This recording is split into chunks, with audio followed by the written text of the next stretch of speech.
فرمایا فَإِذَا عَرَفُوا اللَّهَ، او معاذ بن جبل، جب وہ لوگ اللہ کو پہچان لیں یعنی اللہ کی توحید کو، تو توحید کے بعد فَأَخْبِرْهُمْ، ان کو خبر دیں کہ ان اللہ قد فرض علیہم 5 صلوات فی یومہم ولیلتہم۔ توحید کے بعد، کلمہ اسلام کے بعد پھر ان کو یہ بھی بتلا کہ اللہ نے دن رات میں تم پر 5 نمازیں فرض کی ہیں۔ کتنی نمازیں؟ 5 نمازیں فرض ہیں۔ اللہ اکبر۔ نماز اتنی اہمیت کی حامل ہے میرے دوستو کہ ایمان کے بعد، کلمہ توحید کے بعد اگر نمبر ہے تو وہ کس کا ہے؟ نماز کا ہے۔ اور نماز عبادتوں میں ایسی جامع ترین عبادت ہے کہ نماز ثنا بھی ہے، نماز حمد بھی ہے، نماز دعا بھی ہے، نماز جو ہے توحید بھی ہے، نماز رسالت بھی ہے کیونکہ درود بھی اس میں ہے، اور نماز جو ہے اللہ سے ہم کلامی اور مناجات کا نام بھی ہے، تواضع اور انکساری کا نام ہے۔ اتنی جامع ترین عبادت ہے۔ فرمایا پھر ان کو ایمان کے بعد خبر دے کہ ان پہ دن میں 5 نمازیں فرض ہیں دن رات میں، یعنی فجر، ظہر، عصر، مغرب اور عشاء، یہ 5 نمازیں ان پہ فرض ہیں۔ دوستو آج لوگ نماز کو اہمیت ہی نہیں دیتے۔ اچھے بھلے لوگ ہیں، سارا دن بیٹھے گپیں لگائیں گے، نماز کا وقت ہوگا آپ کہیں گے اٹھیے نماز کے لیے، کہیں گے میرے کپڑے ٹھیک نہیں۔ وہ بھائی آپ کی عورت ہیں کہ کوئی حیض آیا ہے، آپ کو نفاس میں ہو، کیا ہے کہ آپ کے کپڑے گندے ہیں؟ گندے کپڑوں میں آپ پھرتے ہو سارا دن؟ گندے کپڑوں میں تو رات کو سونا بھی ٹھیک نہیں ہے۔ طریقہ یہ کہ رات کو سو بھی پاکیزہ کپڑوں میں کہ اگر موت آئے تو پاک لباس میں آئے، اور آپ سارا دن۔ اصل بات کیا ہے؟ یہ نماز نہ پڑھنے کا ایک بہانہ ہے۔ اور کئیوں کو اگر تھوڑی سی ترغیب دو، ہمارے ایک ساتھی تھے، ہم ان کو کہتے انشاءاللہ اگلے جمعے سے سٹارٹ کروں گا۔ ہاں اگلے جمعے سے انشاءاللہ سٹارٹ کروں گا۔ ہاں، اور کئی لوگ کہتے ہیں داڑھی جو ہے جب حج پہ جاؤں گا نا ادھر رکھ لوں گا، کئی کہتے ہیں عمرے پہ جاؤں گا تو رکھ لوں گا۔ او بھائی، نیکی کے لیے ایسے نہیں، یہ فرض ہے۔ نماز ہر حال میں پڑھنی ہے، نماز کی کوئی چھٹی اور معافی نہیں ہے۔ اگر پانی نہیں ہے تیمم کر لو، کھڑے ہو کے نہیں پڑھ سکتے ہو بیٹھ کے پڑھو، ٹیک لگا کے پڑھو، لیکن یہ کہو کہ چھٹی ہو جائے تو چھٹی نماز کی نہیں ہے۔ فرمایا ایمان کے بعد ان کو خبر دے کہ ان پہ نماز فرض ہے۔ آئیے لوگوں، نماز کی عظمت تو سن لیجئے۔ 700 کے قریب یا اسے کم و بیش لگ بھگ اللہ نے نماز کا حکم دیا۔ اقیموا الصلاۃ، یقیمون الصلاۃ، حافظوا علی الصلوات والصلاۃ الوسطیٰ۔ دوستو ایک بات کرنے لگا ہوں، اگر دل پہ لگ جائے تو رب کا نام لے لینا۔ اللہ کا قرآن کہتا ہے حافظوا علی الصلوات، نمازوں کی حفاظت کرو، خصوصاً درمیانی نماز کی، یعنی عصر کی نماز کی، بلکہ اکثر قول یہ کہ عصر کی نماز، اور بعض مفسرین فرماتے ہیں کہ 5 نمازوں میں سے جس نماز کو بھی دیکھو گے 2 اس سے پہلے ہو جائیں گی، 2 اس کے بعد ہو جائیں گی، تو ہر نماز نماز وسطیٰ ہے، درمیانی نماز بنتی ہے۔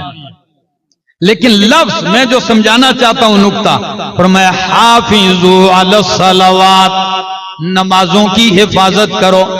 گرامر سمجھنے والے لطف اٹھائیں گے، احفظوا الصلوات نہیں کہا، عام عربی میں احفظوا آتا ہے، حفاظت کرو، لیکن احفظوا نہیں فرمایا۔ حافظوا باب مفعول ہے، حافظ یحافظ محافظتن، باب مفعلہ میں اشتراک میں الجانبین ہوتا ہے. پیغمبر کا قرآن، اللہ کا قرآن بتلاتا ہے حافظوا علی الصلوات، او لوگو تم نماز کی حفاظت کرو، قبر برزخ اور آخرت میں نماز تمہاری حفاظت کرے گی. یہ کمال ہے. حافظو میں یہ معنی چھپا ہے، تم نماز کی حفاظت کرو تو نماز تمہاری حفاظت کرے گی. دنیا میں کیسے کرے گی؟ اللہ مصیبتیں ٹالے گا.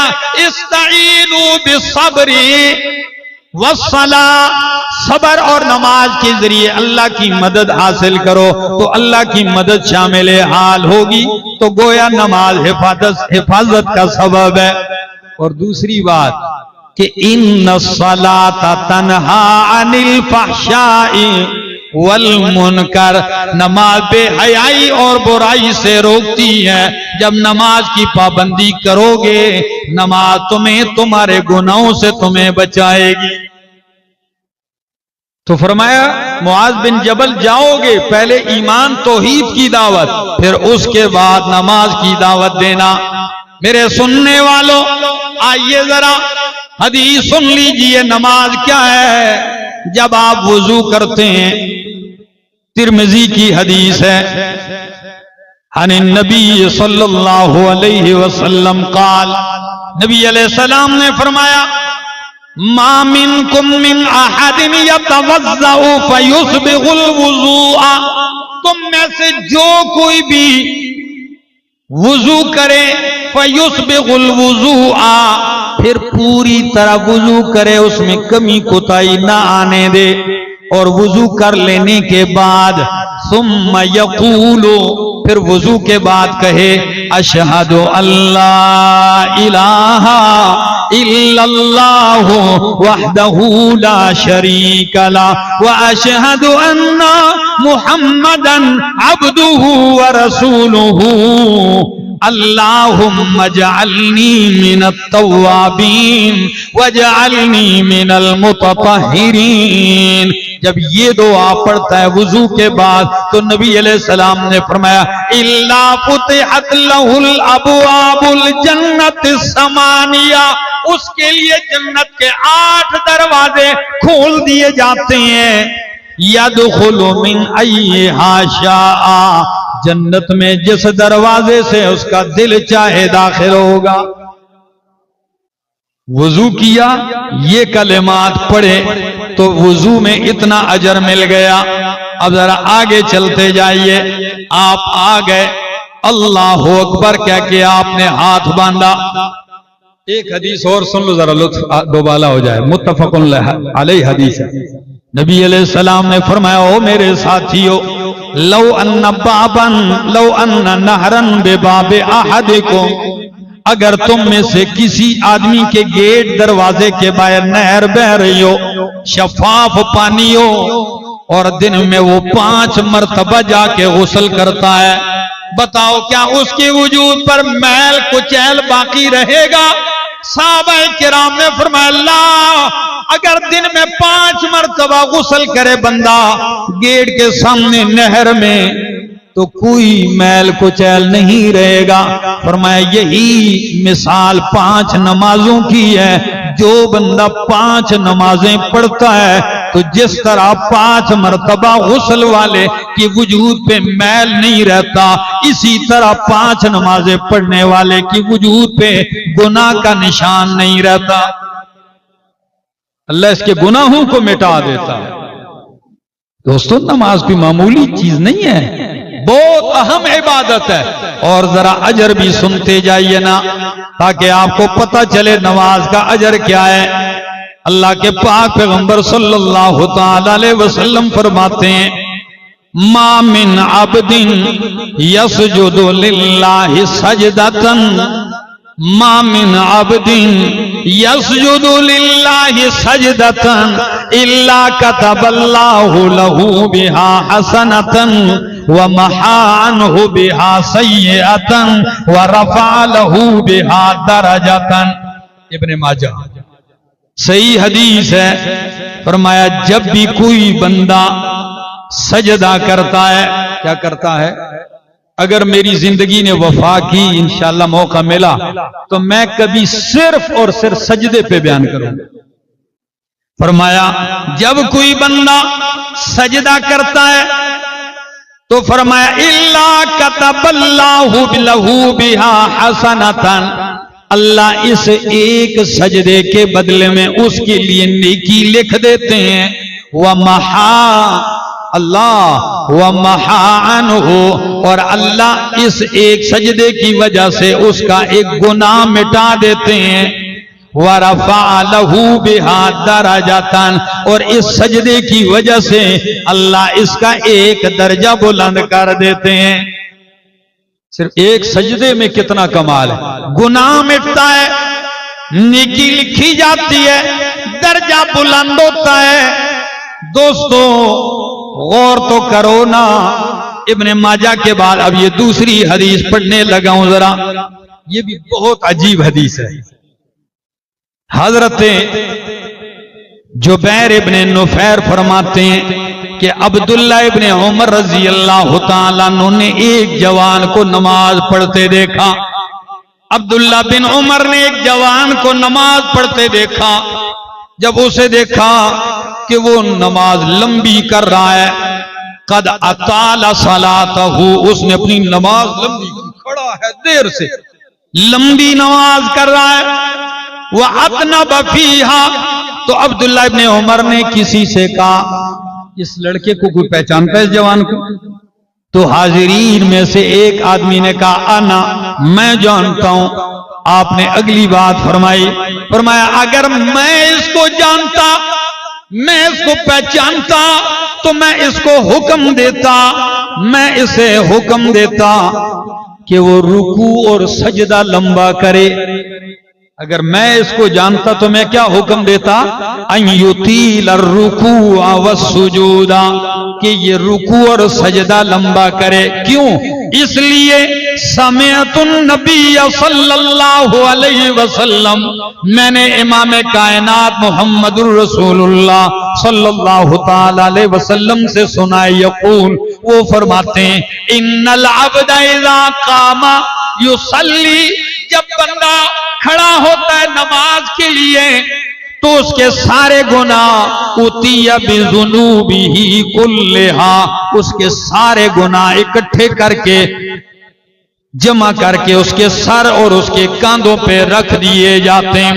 فَكُلَّمَا رَكَعَ أَوْ سَجَدَ تَسَاقَطَتْ عَنْهُ، جب بھی یہ رکوع کرتا ہے، سجدہ کرتا ہے، اس کے گناہ جھڑتے جاتے ہیں، گرتے جاتے ہیں۔ ابن حبان کی حدیث ہے۔ اب اس حدیث کا ایک مفہوم سن لیجئے۔ نماز اللہ کے سامنے تواضع عاجزی کا نام، پاک صاف ہو کے آ گئے ہو، دونوں ہاتھ اٹھا کے آغاز کس سے کیا؟ اللہ اکبر، اے اکبر من کل شیء، اللہ ہر چیز سے، ہر کسی سے بڑا ہے۔ یہ جملہ کہہ کے رب کی حمد شروع کرتا ہے۔ جب اللہ اکبر کہتا ہے تو اشارہ ہے کہ اللہ میں بھی بڑا نہیں، تیرے سوا کوئی بڑا نہیں، تو سب سے بڑا ہے۔ پھر ہاتھ باندھتا ہے تو کسی کے سامنے ہاتھ باندھنا عاجزی ہے۔ کیا ہے؟ یہ عاجزی ہے۔ اور پھر جب عاجزی بڑھتی جا رہی ہے، بڑھتی جا رہی ہے، کیونکہ یہ رب کی تعریفیں فاتحہ میں کرتا ہے تو فوراً رکوع میں چلا جاتا ہے۔ قیام سے رکوع میں عاجزی زیادہ ہے کہ جھک جاتا ہے، کیونکہ جھک جانا بہت بڑی عاجزی ہے۔ جب یہ جھک جاتا ہے تو پھر آخری لمحے پہ جب اٹھتا ہے رکوع سے تو اپنے وجود کا سب سے بلند حصہ ماتھا، سر، یہ زمین کے پست حصے پہ رکھ کے بتا دیتا ہے اللہ میرے سب سے بلند حصہ اپنی پیشانی زمین پہ رکھ کے بتا دیا، اللہ کے حد درجہ عاجزیوں کا، تواضع کا لائق اور حقدار کون ہے کہ عاجزی اسی کے سامنے کی جائے۔ اللہ تیرے سامنے عاجز، اور